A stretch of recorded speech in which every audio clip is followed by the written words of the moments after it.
Hello everybody, Anthony Gonzalez here with another weekly update. We are back home for August recess, thank God, which is great.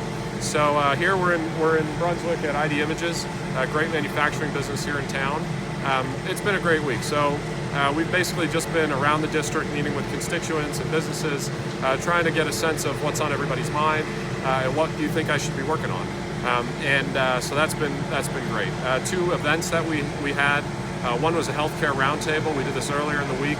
We had a lot of the healthcare providers in the area come in, sit down around the table, and really my goal for that was to understand from their perspective how the different policies being either talked about or implemented were going to affect the hospital systems and in turn our community. So it was a great discussion there. Had some good ideas and thoughts on some of the proposals I'm working on, and plenty to say about those that are being talked about in Washington or in presidential politics today. So that was very productive and was glad we did it. On top of that, we had a conversation with the congressman.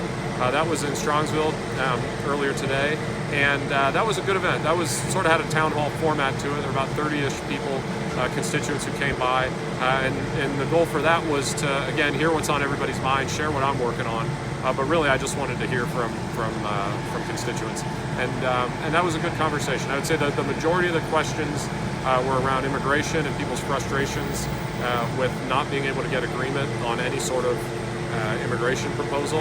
I share that frustration. I think it's unbelievably frustrating. So that's number one. Number two, trade. We had a lot of conversations about trade. USMCA in particular, whether it is a legitimate update or just a superficial update, or whether it's even good at all.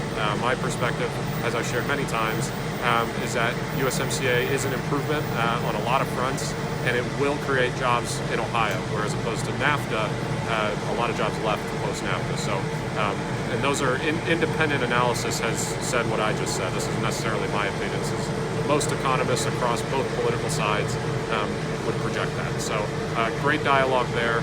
And then finally, I sent a letter to the Department of the Treasury asking them to reinstitute sanctions on Iran vis-a-vis sending oil to Syria.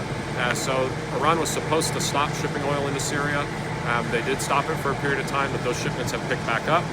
Syria has been a hotbed for terrorism for a long time, and Bashar al-Assad has been terrorizing his own people and the entire Middle East with Iran's help for a while now. And so this letter, it's a bipartisan letter, was just to ask the Treasury Department to reinstitute those sanctions. That runs through my Committee on Financial Services, and so I think it's important work, and we'll keep monitoring that. I think it's great for national security. So as always, thank you for the opportunity to be a representative, and I hope everybody has a good weekend.